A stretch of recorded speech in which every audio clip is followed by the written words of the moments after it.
فاتح یورپ حضرت طارق بن زیاد قسط نمبر 6 اپنا اسلامک اسٹوڈیو۔ ناظرین، جنگ دوپہر سے پہلے شروع ہوئی تھی اور اب دوپہر کو ڈھلے ہوئے کافی وقت ہو گیا تھا۔ جنگ ہنوز پورے زور و شور سے ہو رہی تھی۔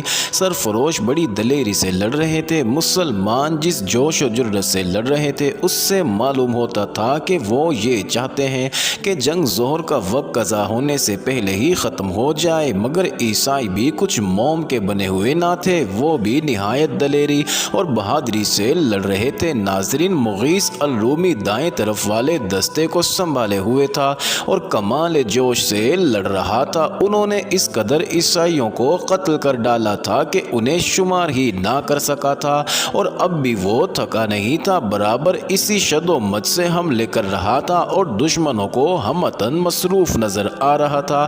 ان کی خون آشام تلوار جس طرف جھکتی تھی اور جس کے سر پر پڑتی تھی اسے قتل کیے بغیر نہ چھوڑتی تھی۔ وہ ایک ہاتھ میں ڈھال اور دوسری ہاتھ میں تلوار لیے بڑی جان بازی سے لڑ رہا تھا۔ عیسائی ان کو غصہ بھری نظروں سے دیکھ رہے تھے کہ کسی طرح سے انہیں مار ڈالے، مگر ان کے پاس جانے کی جرأت نہ پڑتی تھی، اور جو قسمت کا مارا ان کے پاس پہنچ بھی جاتا تو وہ قتل ہو کر گر پڑتا تھا۔ ناظرین، عیسائیوں پر ان کا رعب طاری ہو گیا تھا اور ان سے بچنے کے لیے ادھر ادھر دبنے لگے تھے، مگر وہ انہیں بچنے بھی نہ دیتا تھا، خود ہی جھپٹ کر اور جست لگا کر حملہ کرتا تھا۔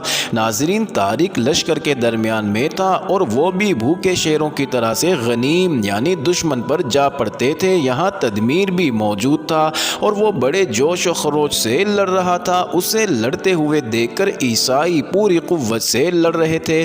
ناظرین، عیسائی پوری قوت سے لڑ رہے تھے۔ طارق اس وقت اپنی ہستی کو بھولے ہوئے تھے، نیز لڑائی میں کچھ ایسے مصروف تھے کہ وہ یہ بھی نہیں دیکھ رہے تھے کہ ان کے ساتھ کوئی مسلمان ہے بھی یا اکیلے لڑ رہے ہیں۔ اکثر و بیشتر ایسا ہی ہوا کہ وہ تنہا ہو جاتے اور انہوں نے تنہا ہی حملے کر کے دشمنوں کی صفوں کو الٹ دیا۔ ناظرین، 20 عیسائیوں کو مار ڈالا اور 10 گھوڑوں کو مجروح کیا۔ عیسائی ان کو اس طرح سے لڑتے دیکھ کر تعجب کر رہے تھے۔ وہ نہیں جانتے تھے کہ طارق کس شیر کی اولاد ہے اور کس قدر ان میں جوش و خروش اور قوت ہے۔ وہ جب کسی پر حملہ کرتے تو اس کی ڈھال کو پھاڑ کر اور 2 پھانکے کر کے حلق سے سینے تک چیر دیتے تھے۔ ناظرین، ایک مرتبہ انہوں نے عیسائیوں کے غول پر حملہ کر دیا۔ قریب 50-60 عیسائی تھے۔ انہوں نے پہلے ہی حملے میں 2 کو مار ڈالا اور دوسرے میں بھی 1 کو ختم کر دیا۔ عیسائیوں کو یہ دیکھ کر بڑا غصہ آیا۔ چونکہ طارق تنہا تھے اس لیے عیسائیوں کا حوصلہ بڑھ گیا اور انہوں نے طارق کو نرغے میں لے کر چاروں طرف سے تلواروں کا می برسا دیا۔ اگرچہ طارق بری طرح سے گر چکے تھے مگر وہ گھبرائے نہیں، نہ ہی اوسان خطا ہوئے، بلکہ نہایت استقلال اور ہمت سے ڈٹے رہے۔ وہ جس طرح جست لگا کر جاتے اور جس پر حملہ کرتے اسے قتل کیے بغیر نہ چھوڑتے تھے۔ انہوں نے تھوڑی دیر میں 10-15 آدمیوں کو مار ڈالا۔ ناظرین، یہ دیکھ کر عیسائیوں کے حوصلے پست ہو گئے اور ان سے بچا کر لڑنے لگے، لیکن وہ کب بچنے دیتے تھے اور وہ اور بھی تیزی سے جھپٹ کر حملے کرنے لگے۔ چونکہ ابھی تک گھمسان کی جنگ ہو رہی تھی اور ہر شخص مصروف پیکار تھا، اس لیے کسی کو بھی طارق کے حال سے آگاہی نہ تھی، لہٰذا کوئی بھی ان کی مدد کے لیے نہیں آیا، مگر اللہ نے ان کو کچھ ایسی قوت عطا فرمائی تھی کہ ان کو مدد کی ضرورت پیش نہ آئی، اور انہوں نے آدھے عیسائیوں کو تو مار ڈالا اور آدھے ڈر کر ادھر ادھر دبک گئے۔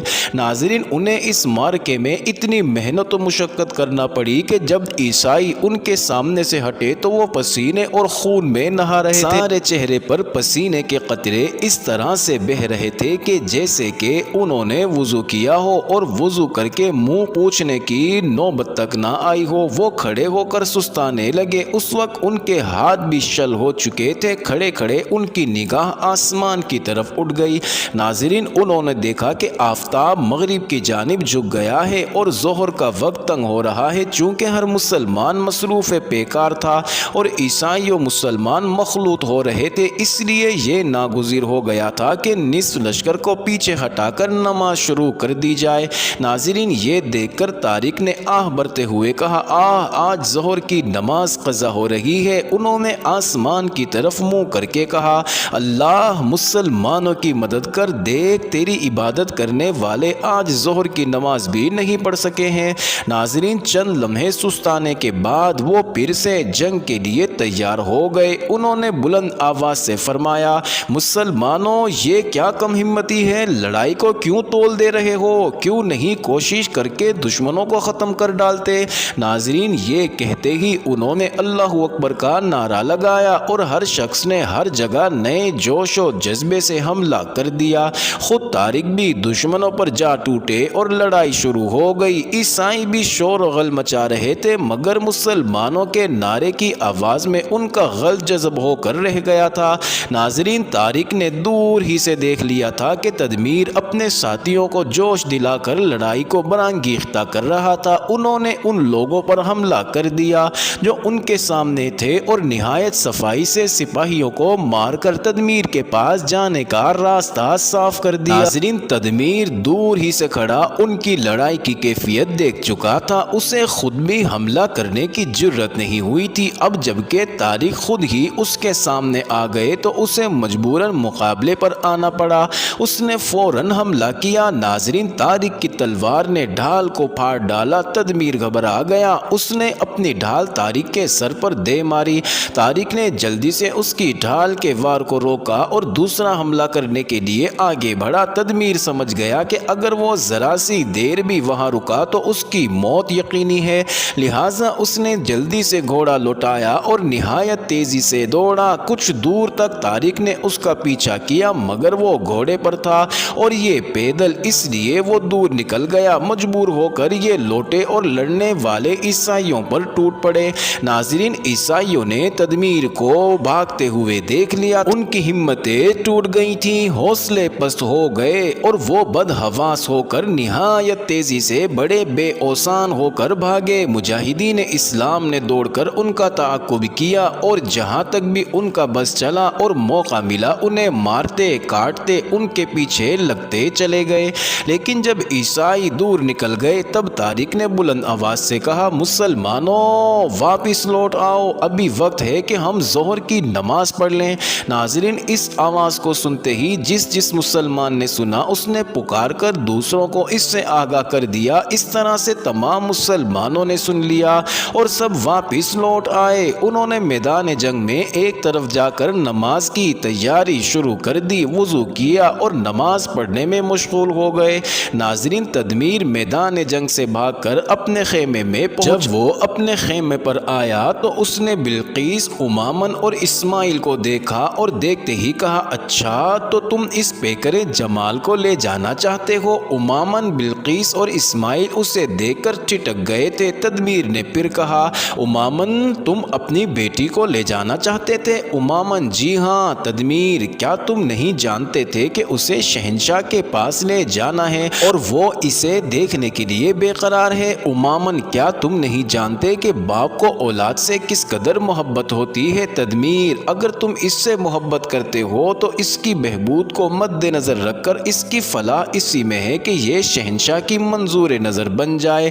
امامن، نہیں، اس کی اور اس کے ساتھ میری عافیت اسی میں ہے کہ یہ اپنے ہی گھر میں رہے۔ تدمیر، مگر تم جانتے ہو کہ اندلس میں رہتے ہوئے یہ ناممکن ہے کہ تم اسے کہیں چھپا سکو۔ امامن، میں جانتا ہوں کہ نہیں چھپا سکتا۔ تدمیر، پھر ایسی حماقت کیوں کرتے ہو؟ امامن، میں نہایت عاجزی سے عرض کرتا ہوں کہ اس پر اور مجھ پر رحم کریں۔ تدمیر، یہودی کتے، کیا یہ رحم نہیں کہ ہم نے تم کو زندہ چھوڑ دیا ہے، ورنہ جب تم نے اس لڑکی کو لاتے وقت سرکاری سپاہیوں سے مزاحمت کی تھی تو تم کو اسی وقت مار ڈالا جا۔ امامن، اس بے عزتی سے تو مر جانا ہی بہتر تھا۔ تدمیر، اچھا تو تم مرنا ہی چاہتے ہو؟ امامن، ہاں، اگر تم اسے لے جانا چاہتے ہو تو پہلے مجھے مار ڈالو۔ تدمیر نے اپنے آدمیوں کی طرف دیکھ کر کہا، اس کتے کا خاتمہ کر دو۔ ناظرین، اسماعیل نے ان دونوں کی گفتگو کا ایک لفظ بھی نہ سمجھا تھا، وہ خاموش کھڑے ان کی طرف دیکھ ہی رہے تھے۔ ایک عیسائی تلوار لے کر امامن کی طرف چلا، فوراً ہی بلقیس بڑھی اور اس نے عاجزی کے لہجے میں کہا، رحم کرو، میرے ابا پر رحم کرو۔ ناظرین، اب اسماعیل سمجھا کہ عیسائی امامن کو قتل کرنا چاہتے ہیں، انہیں غصہ آ گیا، مگر خاموش رہے۔ تدمیر نے بلقیس کا ہاتھ پکڑ کر جھٹکتے ہوئے کہا، الگ ہٹ جا بے وقوف لڑکی۔ بلقیس گرتے گرتے سنبھلی۔ اسماعیل نے فوراً تلوار درمیان سے کھینچ کر کہا، بدبختو ہٹ جاؤ۔ کوئی عیسائی بھی عربی نہ جانتا تھا، ان کی سمجھ ہی میں نہ آیا کہ اسماعیل نے ان سے کہا، البتہ وہ ان کے تیور نیز انہیں شمشیر بکف دیکھ کر یہ ضرور سمجھ گئے ہیں کہ وہ ان سے نبرد آزما ہونے کے لیے تیار ہیں۔ انہیں مسلمانوں پر رہ رہ کر غصہ آ رہا تھا، کیونکہ انہوں نے ان کے بہت سے آدمی مار ڈالے تھے اور انہیں شکست دے کر بھگا دیا تھا۔ ناظرین، اس وقت اسماعیل تنہا تھے اور وہ 50-60 تھے، اس لیے انہوں نے ان سے انتقام لینے کا ارادہ کر لیا۔ تدمیر نے للکار کر کہا، عیسائیوں، تم نے اس شخص کا حوصلہ دیکھا، بڑھو اور اسے مار ڈالو۔ ناظرین، فوراً تمام عیسائیوں نے تلواریں کھینچ لی اور اسماعیل پر حملہ کرنے کے لیے بڑھے۔ ناظرین، اسماعیل مطلقاً نہ گھبرائے، انہوں نے ایک ہاتھ میں ڈھال سنبھال لی تھی اور دوسرے میں تلوار لے لی اور گوشائے چشم سے چاروں طرف دیکھنا شروع کیا۔ ناظرین، بلقیس نے جب یہ کیفیت دیکھی تو اسے اندیشہ ہوا کہ اسماعیل تنہا ہیں اور عیسائی زیادہ ہیں، اگر جنگ ہوئی تو اسماعیل مارے جائیں گے، اس لیے اس نے تدمیر کی طرف بڑھتے ہوئے اس سے کہا کہ خدا را میری بات سنی جائے۔ معزز ناظرین، یہ انٹرسٹنگ ویڈیو جاری ہے، اگلی ویڈیو قسط نمبر 7 میں دیکھنا مت بھولیے گا۔